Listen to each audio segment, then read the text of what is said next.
आज इस बुलेटिन में बात होगी मोदी सरकार के खिलाफ बड़े आंदोलन की। पुलिस वाले लाठीचार्ज न करें। युवाओं पर लाठीचार्ज को लेकर भड़के विपक्ष की। लाखों बच्चों की जो भविष्य है, उनके भविष्य के बारे में मैं बात कर रहा हूँ। देखेंगे संसद सत्र में कैसे घिरी बीजेपी सरकार। ओम बिरला के फैसले पर क्यों भड़के टीएमसी सांसद। जानेंगे राम मंदिर मामले में सुप्रीम कोर्ट में हुई क्या सुनवाई। और बुलेटिन के आखिर में देखेंगे अमेरिका और ईरान में तेज होती जंग को। लेकिन दिन भर की तमाम बड़ी खबरों से पहले एक नजर आज की सुर्खियों पर। बिहार विधानमंडल में उठा पेपर लीक का मुद्दा। विपक्षी नेताओं ने किया जोरदार प्रदर्शन। केंद्रीय शिक्षा मंत्री धर्मेंद्र प्रधान के खिलाफ की नारेबाजी।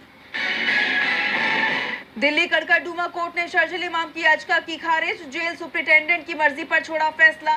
शर्जिल ने अपनी पीएचडी थीसिस पूरी करने के लिए पेन ड्राइव पर स्टडी मटेरियल की थी मांग। त्रिपुरा के डायरेक्टर जनरल ऑफ पुलिस और आईपीएस अधिकारी अनुराग धनखड़ की गई जान। पुलिस ने मामले की शुरू की जांच, बताया संदिग्ध मामला। राजस्थान में पंचायत और निकाय चुनाव का ऐलान। 22 अगस्त से नामांकन, 15 नवंबर से पहले आ जाएंगे रिजल्ट्स। और शेयर बाजार में गिरावट, 442 अंकों की गिरावट के साथ 77,708 पर बंद हुआ सेंसेक्स। वहीं 95 अंकों की गिरावट के साथ 24,238 पर बंद हुआ निफ्टी। ये तो थी सुर्खियां। अब बात आज की सबसे बड़ी खबर की। जंतर मंतर से शुरू हुआ युवाओं का प्रदर्शन अब देशव्यापी आंदोलन का रूप ले चुका है। दिल्ली में जहां जंतर मंतर पर जुटे प्रदर्शनकारियों ने संसद कूच किया, वहीं देश के अलग अलग कोने से उसके समर्थन में आवाज उठी, जिससे बौखलाई सरकार ने युवाओं को रोकने के लिए लाठी डंडे से लेकर आंसू गैस के गोले तक का इस्तेमाल किया। लेकिन युवाओं ने भी पीछे हटने से साफ इनकार कर दिया, जिससे घबराए प्रधानमंत्री मोदी बीच में ही संसद से चले गए। देखिए रिपोर्ट। जंतर मंतर पर एक महीने से जारी युवाओं का प्रदर्शन अब विकराल रूप ले चुका है। शिक्षा मंत्री धर्मेंद्र प्रधान के इस्तीफे की मांग को लेकर प्रदर्शनकारी युवाओं ने संसद मार्च निकाला, लेकिन उनके कूच से पहले ही दिल्ली पुलिस ने जंतर मंतर पर जुटे युवाओं पर लाठियां बरसा दी। देश के युवाओं को अपनी मांग उठाने से रोकने के लिए सरकार ने पहले से ही बंदोबस्त किए हुए थे। पूरे एरिया में बैरिकेडिंग की गई, सुरक्षा बलों की भारी तैनाती की गई।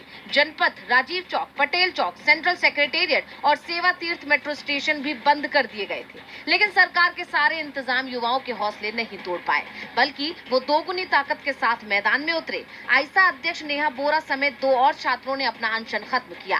सीजेपी फाउंडर अभिजीत तिपके ने भी अनशन खत्म कर इस मार्च में शामिल हुए और जब जंतर मंतर पर जनसैलाब उमड़ आया तो रैपिड एक्शन फोर्स ने उन पर लाठियां बरसानी शुरू कर दी, जिसमें कई प्रदर्शनकारियों को चोट आई।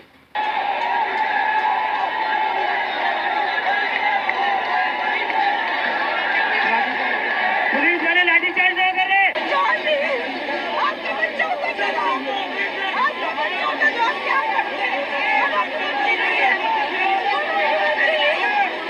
क्योंकि सोशल एक्टिविस्ट सोनम वांगचुक अब भी हॉस्पिटल में है, इसलिए उनकी जगह उनकी पत्नी गीतांजलि ने इस मार्च का नेतृत्व किया। इस प्रदर्शन में सपा सांसद डिंपल यादव, आजाद समाज पार्टी के चंद्रशेखर आजाद से लेकर आप के मनीष सिसोदिया, आतिशी और संजय सिंह तक शामिल हुए। सीजेपी ने आरोप लगाया कि पुलिस कार्रवाई में गीतांजलि के साथ मारपीट की गई और उनके बाल खींचे गए। इस झड़प के दौरान 40 से 50 लोग भी घायल हुए हैं। प्रदर्शनकारियों का आरोप है कि बैरिकेडिंग में करंट भी था। इन सब के बावजूद युवाओं ने हार नहीं मानी और उन्होंने संसद की तरफ बढ़ने की कोशिश की, तो संसद के बाहर तैनात पुलिस बल ने उन पर आंसू गैस के गोले दागे। संसद के अंदर मानसून सत्र चल रहा था और बाहर युवाओं की पुलिस बल के साथ झड़प हो रही थी। ये युवा केवल अपने अधिकारों की मांग को लेकर आज मैदान में उतरे हुए हैं, लेकिन सरकार ने न तो जंतर मंतर जाकर उनकी मांगे सुनने की जहमत उठाई और न ही उन्हें संसद दिया जा रहा है। पीएम मोदी तो बीच में ही संसद पूरी तरह स्थगित होने से पहले ही वहां से चले गए। हालांकि केंद्रीय मंत्री जेपी नड्डा के साथ जरूर कॉकरोच जनता पार्टी के प्रतिनिधियों ने मुलाकात की, लेकिन उन्हें वहां से भी कोई ठोस आश्वासन नहीं मिला। सीजेपी के आशुतोष रांका ने बताया, सीजेपी ने 3 प्रमुख मांगे रखी हैं। पहली, सोनम वांगचुक को तत्काल रिहा किया जाए। दूसरी, केंद्रीय शिक्षा मंत्री धर्मेंद्र प्रधान इस्तीफा दें। तीसरी, नीट यूजी 2026 की तैयारी कर रहे जिन अभ्यर्थियों ने जान ली, उनके परिजनों को 1-1 करोड़ का मुआवजा दिया जाए। जिस तरह सीजेपी और देश के युवा सरकार के खिलाफ मैदान में डटे हुए हैं, उससे सरकार की घबराहट भी बढ़ती दिखाई दे रही है। दिल्ली में गृह सचिव, दिल्ली पुलिस के कमिश्नर और आईबी चीफ की बैठक भी हुई। वहीं पुलिस की तरफ से जंतर मंतर से सभी प्रदर्शनकारियों को हटाने की भी कोशिश की है। इस तरह की क्रूर कार्रवाई पर सवाल उठाते हुए सीजेपी ने कहा, पुलिस इतना अत्याचार अत्याचार क्यों कर रही है, ये आपके ही देश के युवा हैं। बहरहाल अब देखना ये होगा कि क्या इस बार देश के युवाओं को न्याय मिलेगा, क्या सरकार उनकी मांगों के आगे झुकेगी या भारत का जेन ज़ी भी इस बार तख्ता पलट कर देगा। कांग्रेस जनता पार्टी के संसद मार्च के दौरान जमकर हंगामा हुआ। प्रदर्शनकारियों ने जब पुलिस का घेरा तोड़कर आगे बढ़ने की कोशिश की तो सुरक्षा कर्मियों ने उन्हें रोका और जब वो नहीं माने तो उन पर लाठीचार्ज कर दिया, जिस पर समाजवादी पार्टी, कांग्रेस, आम आदमी पार्टी से लेकर टीएमसी नेता तक भड़क गए। विपक्ष ने सरकार को निशाने पर ले लिया है। तो क्या कुछ कहा विपक्ष ने, जानेंगे इस रिपोर्ट में। Breaking news. Companies lose bullish momentum. Mantar पर पिछले 1 महीने से प्रदर्शन कर रहे युवाओं ने संसद कूच किया। युवाओं को रोकने के लिए तमाम तरह की कोशिशें की गई, लेकिन जब युवाओं को रोकने की सारी कोशिशें नाकाम रही तो युवाओं पर लाठियां बरसाई गई और अब इससे विपक्ष पूरी तरह भड़क गया है। इस मुद्दे पर विपक्षी दलों ने सरकार को आड़े हाथों लिया है। राज्यसभा में विपक्ष के नेता मल्लिकार्जुन खड़गे ने पुलिस कार्रवाई की कड़ी निंदा कर इसे लोकतंत्र पर हमला करार दिया।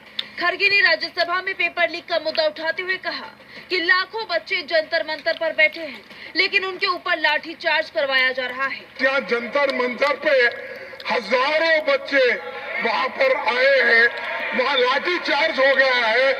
गवर्नमेंट मारने की कोशिश कर रही है, गवर्नमेंट दबाने की कोशिश कर रही है, गवर्नमेंट निकलने की कोशिश कर रही है। खड़गे के इस बयान के बाद सदन में हंगामा मच गया। वहीं सपा प्रमुख अखिलेश यादव ने भी मुखरता से छात्रों का मुद्दा उठाया। उन्होंने सरकार को आड़े हाथों लेते हुए कहा कि ये सरकार नहीं, अहंकार है। उन्होंने आरोप लगाया कि सरकार युवाओं की आवाज दबाने के लिए पुलिस का गलत इस्तेमाल कर रही है। संसद थाने में बैठे हुए हैं और बाहर बच्चों की पिटाई करी जा रही है। ये कौन सी सरकार है? ये कौन सी सरकार है जो सबका साथ सबके विकास की बात कर रही है? आप बच्चों की सुनना नहीं चाहते। सरकार है कि अहंकार है आपके अंदर? ये अहंकार बोल रहा है। अगर सरकार होती तो सुनती, बच्चों की बात सुनती। और नीट एग्जामिनेशन अगर हुआ है और उसमें अगर ये धांधली हुई है तो उसके लिए जिम्मेदार कौन है? क्रेडिबिलिटी। आम आदमी पार्टी प्रमुख अरविंद केजरीवाल ने छात्रों पर हुए लाठीचार्ज पर नाराजगी जाहिर की। उन्होंने लिखा, हमारे बच्चों पर लाठीचार्ज कर रही हैं, आंसू गैस के गोले छोड़े जा रही हैं। युवा मोदी जी का अहंकार कतई बर्दाश्त नहीं करेंगे। इनके अलावा टीएमसी सांसद महुआ मोइत्रा ने भी जंतर मंतर के जमीनी हालात बयां किए। उन्होंने कहा कि आज सुबह मैं लोकसभा जाने से पहले जंतर मंतर गई थी। उसके तुरंत बाद वहां इंटरनेट पूरी तरह बंद कर दिया गया और क्रूरता शुरू हो गई। कोई भी सरकार जो क्रूर बल के साथ अहिंसक छात्र प्रदर्शनकारियों पर हमला करती है वो अपने अंतिम दिनों में है। अब अमित शाह और नरेंद्र मोदी आपके पास छिपने के लिए कोई जगह नहीं बची है। यानी युवाओं पर हुए इस अत्याचार के खिलाफ पूरा विपक्ष एकजुट दिखाई दिया और सरकार से जवाबदेही की मांग कर रहा है। सड़क से लेकर संसद तक मोदी सरकार बुरी तरह गिर गई है। संसद सत्र के दौरान सत्ता पक्ष और विपक्ष आमने सामने नजर आए। लोकसभा, राज्यसभा में सरकार और विपक्ष के बीच कई मुद्दों पर टकराव देखा गया। इस दौरान विपक्ष ने संसद परिसर में जमकर प्रदर्शन भी किया, जिससे सरकार की परेशानी बढ़ती दिखाई दी। वहीं गहमा गहमी के बीच सदन की कार्यवाही 21 जुलाई तक के लिए स्थगित कर दी गई। तो कैसा रहा संसद के मानसून सत्र का पहला दिन, जानने के लिए देखिए रिपोर्ट। संसद का मानसून सत्र शुरू हो चुका है। लोकसभा और राज्यसभा में कार्यवाही की शुरुआत राष्ट्रगान के साथ हुई।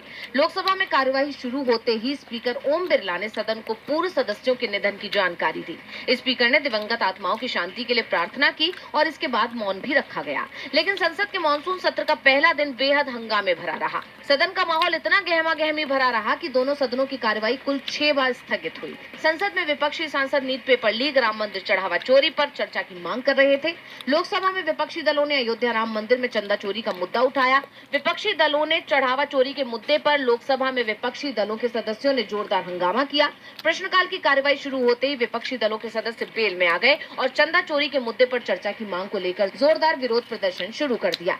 विपक्षी दलों के सदस्य चंदा चोरी के मुद्दे पर चर्चा की मांग को लेकर नारेबाजी कर रहे थे, तख्तियां लहरा रहे थे। न सिर्फ राम मंदिर चढ़ावा चोरी का मुद्दा बल्कि नीट पेपर लीक को लेकर विपक्ष ने प्रदर्शन भी किया। कांग्रेस नेता दीपेंद्र हुड्डा ने हाथों में स्टॉप नीट लीक का पोस्टर लेकर संसद परिसर में प्रदर्शन किया और शिक्षा मंत्री धर्मेंद्र प्रधान के इस्तीफे की मांग भी की, लेकिन विपक्ष की मांगे नहीं सुनी गई। खुद विपक्ष ने आरोप लगाया है कि कांग्रेस सांसद केसी वेणुगोपाल ने कहा कि सरकार जनता के मुद्दों के प्रति पूरी तरह असंवेदनशील है, लोगों की समस्याओं पर चर्चा ही नहीं कर रही है। और इस बीच सरकार की तरफ से लोकसभा में कानून मंत्री अर्जुन राम मेघवाल ने सुप्रीम कोर्ट में जजों की संख्या बढ़ाने वाला बिल पेश किया।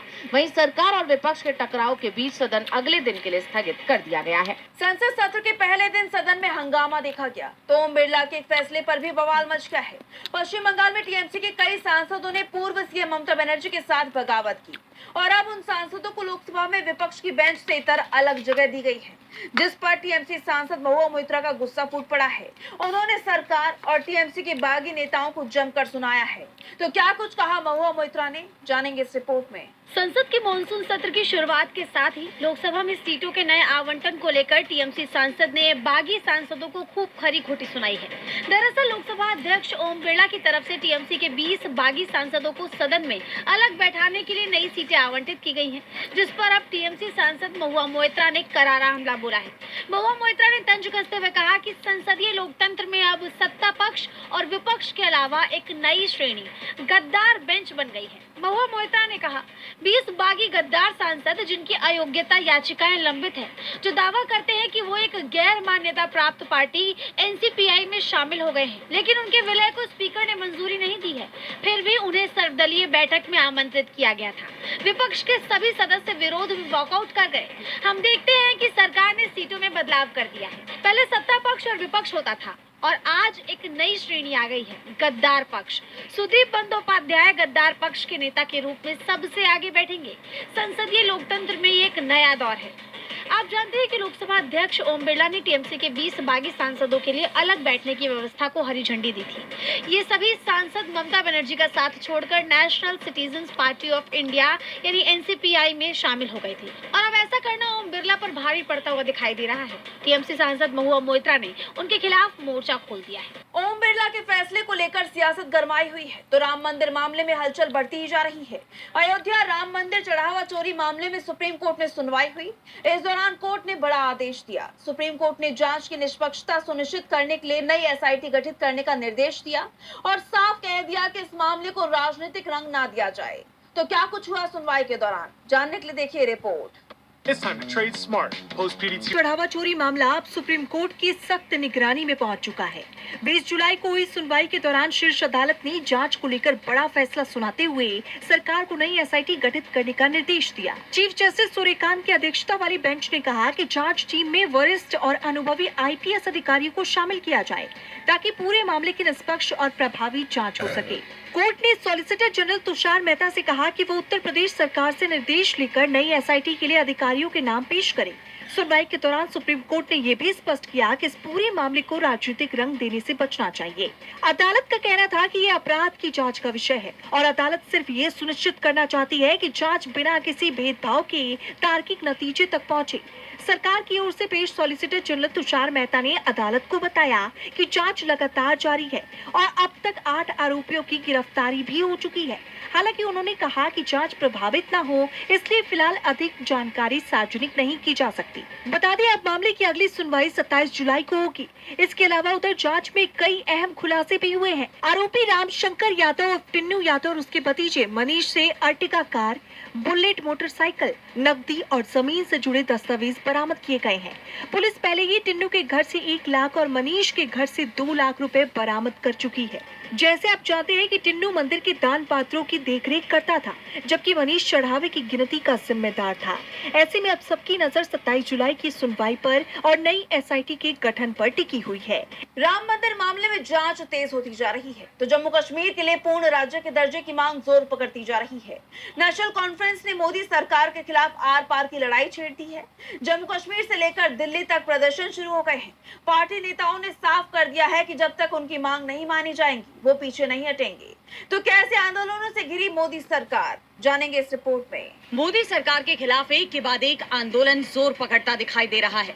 दिल्ली में जहां शिक्षा व्यवस्था में सुधार की मांग को लेकर युवाओं ने संसद की तरफ कूच कर दिया है, वहीं जम्मू कश्मीर की सत्तारूढ़ पार्टी नेशनल कॉन्फ्रेंस ने भी अब मोदी सरकार के खिलाफ मोर्चा खोल दिया है। जम्मू कश्मीर के लिए पूर्ण राज्य के दर्जे की मांग के साथ पार्टी नेता दिल्ली से लेकर जम्मू कश्मीर तक प्रदर्शन पर उतर आए हैं। राष्ट्रीय राजधानी में हुए प्रदर्शन का नेतृत्व पार्टी अध्यक्ष फारूक अब्दुल्ला ने वरिष्ठ नेताओं, विधायकों और कार्यकर्ताओं के साथ मिलकर किया। वैसे तो नेशनल कॉन्फ्रेंस ने जंतर मंतर पर ही प्रदर्शन का ऐलान किया था, लेकिन उन्हें इसकी इजाजत नहीं मिली, जिसके बाद ये विरोध प्रदर्शन पृथ्वीराज रोड से शुरू हुआ। इस मौके पर फारूक अब्दुल्ला ने कहा कि हम आज प्रधानमंत्री नरेंद्र मोदी और गृह मंत्री अमित शाह को उनके संसद, जम्मू कश्मीर की जनता और उच्चतम न्यायालय को किए गए वादे को याद दिलाने के लिए इकट्ठा हुए हैं। हम अपने राज्य को पूर्ण राज्य का दर्जा दिलाए जाने की लड़ाई लड़ रहे हैं। हम उन्हें उनकी प्रतिबद्धता याद दिलाने के लिए यहाँ आए हैं। वहीं जम्मू कश्मीर के डिप्टी सीएम और पार्टी नेता सुरेंद्र चौधरी ने कहा कि यह हमारे लिए बहुत दुर्भाग्य की बात है कि हमें दिल्ली जाकर प्रदर्शन करना पड़ रहा है। गृह मंत्री अमित शाह और प्रधानमंत्री मोदी ने राज्य का दर्जा वापस किए जाने का वादा किया था। आज राज्य में सरकार बने 2 साल हो गए हैं। इसे लेकर जम्मू में भी जमकर प्रदर्शन किया गया। जम्मू कश्मीर में शेर कश्मीर भवन, जो प्रदेश की सत्ताधारी पार्टी नेशनल कॉन्फ्रेंस का मुख्यालय है, वहां से नेशनल कॉन्फ्रेंस के कार्यकर्ताओं ने मार्च निकाला। वहीं शिवसेना यूबीटी की जम्मू इकाई, जम्मू स्टेट मूवमेंट और अन्य संगठनों ने भी इस मार्च में अपना योगदान दिया। शहर के ऐतिहासिक रघुनाथ मंदिर चौक पर हाथ में तिरंगा लेकर उन्होंने अलग जम्मू राज्य की मांग की तख्तियां लेकर शहर में रैली निकाली। प्रदर्शन में शामिल नेताओं ने मोदी सरकार को चेतावनी देते हुए कहा कि आज की रैली तो सिर्फ एक आगाज है और आने वाले दिनों में इस मांग को लेकर संघर्ष और तेज किया जाएगा। यानी मोदी सरकार के लिए अब उनकी इस मांग को नजरअंदाज करना आसान नहीं होने वाला। और बुलेटिन के आखिर में बात अमेरिका और ईरान में तेज होती जंग की। पश्चिम एशिया में जंग और ज्यादा भड़कती जा रही है। अमेरिका और ईरान के बीच जारी हमले और ज्यादा तेज होते दिखाई दे रहे हैं। लगातार 9वें दिन भी दोनों देशों ने एक दूसरे के ठिकानों पर जबरदस्त हमले किए। तेज होते हमलों ने दोनों देशों में कूटनीति की संभावना को भी खत्म कर दिया है। तो क्या है इस वक्त पश्चिम एशिया में हालात और क्या है पूरी खबर, जानेंगे इस रिपोर्ट में। अमेरिका और ईरान के बीच तेज होते हमलों ने पश्चिम एशिया को हिलाकर रख दिया है। जगह जगह धमाकों की गूंज सुनाई दे रही है। खाड़ी देशों में लगातार सायरन बज रहे हैं। अमेरिकी सेना ने जहां एक बार फिर ईरान के सैन्य command centre, air defence system, missile और ड्रोन लॉन्च साइट समेत कई सैन्य ठिकानों को निशाना बनाया है, वहीं ईरान ने भी खाड़ी देशों में अमेरिकी ठिकानों पर मिसाइल और ड्रोन से हमला किया है। सेंटकॉम ने बताया कि उत्तरी इराक में बिना फटे ईरानी ड्रोन को नष्ट करने के दौरान एक अमेरिकी सैनिक की जान चली गई। यानी अब इस जंग में जान गंवाने वाले अमेरिकी सैनिकों की संख्या बढ़कर 17 पहुंच गई है। इस बीच खबर ये भी आ रही है कि अमेरिका ने ईरान के डार्कोविन परमाणु संयंत्र पर हवाई हमला किया है, जिस पर ईरान बुरी तरह भड़क गया। उसने अंतरराष्ट्रीय परमाणु ऊर्जा एजेंसी यानी IAEA पर इस अमेरिकी हमले की निंदा करने का दबाव डाला है। लेकिन अगर अब अमेरिका ईरान के परमाणु ठिकानों को टारगेट कर रहा है तो इससे पूरे क्षेत्र में भयंकर तबाही मच जाएगी। ऐसे में दोनों देशों के बीच कैसे भी इस जंग को खत्म करवाने की मांग उठ रही है। लेकिन ईरान के विदेश मंत्री अब्बास अराक्ची ने साफ कह दिया है कि युद्ध का अंत या तो सैन्य जीत के जरिए मुमकिन है या वार्ताओं के जरिए, और ईरान अमेरिका के साथ युद्ध तब खत्म करेगा जब उसे मैदान में बढ़त हासिल हो जाएगी। हालांकि ईरान के विदेश मंत्रालय के प्रवक्ता इस्माइल बगाई ने जरूर कहा कि मध्यस्थों के जरिए अमेरिका के साथ राजनयिक बातचीत जारी है, लेकिन उन्होंने इस बात पर भी जोर दिया कि जब तक अमेरिका के ये अपराध यानी उसके ये हमले जारी रहेंगे, हमारी सशस्त्र सेनाएं इनका जवाब देते रहेंगी। उन्होंने जमीनी अभियान को लेकर भी अमेरिका को चेताया है और कहा कि अमेरिका को दक्षिणी ईरान में खार्ग द्वीप पर कब्जा करने की किसी भी कोशिश के नतीजे भुगतने होंगे। ईरान के नेतृत्व में ऐसे लोग हैं जो किसी भी जमीनी आक्रमण में अमेरिकी सेना का स्वागत करने के लिए मिनटों की गिनती कर रहे हैं। इस्लामिक रिवॉल्यूशनरी गार्ड कोर यानी IRGC ने भी साफ कह दिया है कि ईरानी सेना किसी भी दुश्मन के घुसपैठ को तुरंत बेअसर करने के लिए तैयार है। ऐसे में अब देखना